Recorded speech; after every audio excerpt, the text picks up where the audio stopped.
लेकिन जैसे ही उसने जवाब दिया, वह अपनी माँ की स्थिति से पूरी तरह से जूझते हुए बर्तन संभालने की कोशिश कर रही थी। हाँ ठीक है, आज निकल जाओ, उसने धीमे स्वर में कहा, जैसे कि उसकी आवाज खुद उसे समझाने की कोशिश कर रही हो।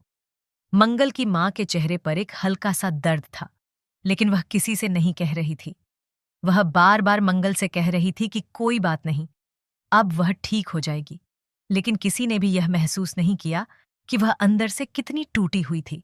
अस्पताल का खर्च, दिन प्रतिदिन की परेशानी और घर के अन्य कामों की जिम्मेदारी सबने मिलकर मंगल को मानसिक रूप से थका दिया था। एक दिन जैसे ही उसने खिड़की खोली, उसे महसूस हुआ कि हवा तेज चल रही थी।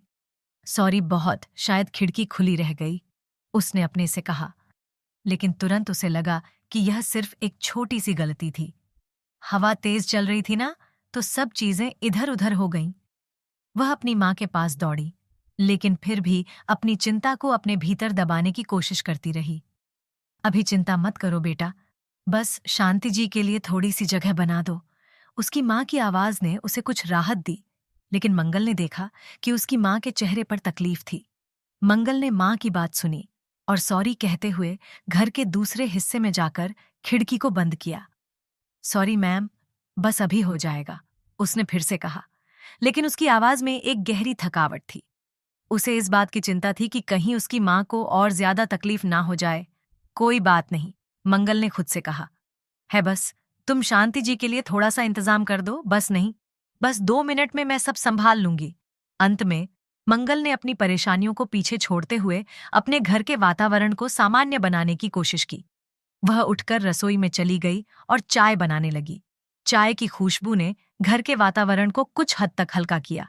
आइए, आप लोग भी बैठ जाइए, मैं चाय पाती हूँ आप लोगों के लिए। अभी सुबह से अस्पताल में ही थी और अब आपको बैठाकर कुछ आराम देना चाहती हूँ, मंगल ने एक धीमी और शांत आवाज में कहा।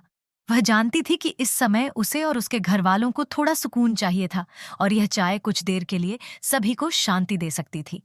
चाय पाती थी, मंगल ने मुस्कुराते हुए कहा, जैसे उसकी थकान की थोड़ी सी राहत मिल गई हो। सभी लोग चाय के कप के साथ बैठने लगे। मंगल की मां ने एक हल्की सी मुस्कान दी और कहा, शांति जी, अपना ध्यान रखें। उसकी मां के शब्दों में गहरी चिंता और प्यार था, जो मंगल के दिल को छूने वाले थे। यह समय वह क्षण था जब घर की पूरी दुनिया एक ठहराव में थी और सभी को एक दूसरे की मदद की जरूरत थी। इसी बीच मंगल का फोन बजता है और वह लिपिका का नाम देखती है। उसने फोन उठाया और तुरंत लिपिका से बात की। हेलो, मंगल ने कहा। हाँ दीपिका, मम्मी को डिस्चार्ज मिल गया है। हाँ हाँ, रुक जा, पहुंच। लिपिका की आवाज में राहत थी, लेकिन मंगल के लिए यह सिर्फ एक छोटा सा पल था, क्योंकि वह जानती थी कि अब भी रास्ते में मुश्किलें आने वाली थीं। ठीक है, हाँ ठीक है, मंगल ने फोन पर कहा। वह अपने परिवार के हर सदस्य के बारे में सोच रही थी और इस समय उसकी चिंता उसकी माँ की देखभाल के साथ जुड़ी हुई थी। जाओ मम्मी, मंगल ने कहा, फिर एक गहरी सांस ली। 3 मम्मी, उसने जैसे ही शब्दों को कहा, वह तुरंत खड़ी हो गई और मम्मी को डिस्चार्ज करने के लिए तैयार हो गई। मंगल जानती थी कि अब उसके लिए समय बहुत ही कठिन होने वाला था। उसे अपनी माँ का ख्याल रखने के अलावा भी बहुत सारी जिम्मेदारियां निभानी थीं। उसकी जिंदगी अब केवल डॉक्टर की रिपोर्ट्स और दवाइयों के बीच ही नहीं थी, बल्कि परिवार की देखभाल और रिश्तों की मजबूती को भी साथ लेकर चलना था। मम्मी, मंगल ने एक आखिरी बार कहा और सभी ने उसे देखते हुए चाय खत्म की। इस स्क्रिप्ट में भावनाओं, घर की हलचल और परिवार की परवाह को विस्तार से व्यक्त किया गया है।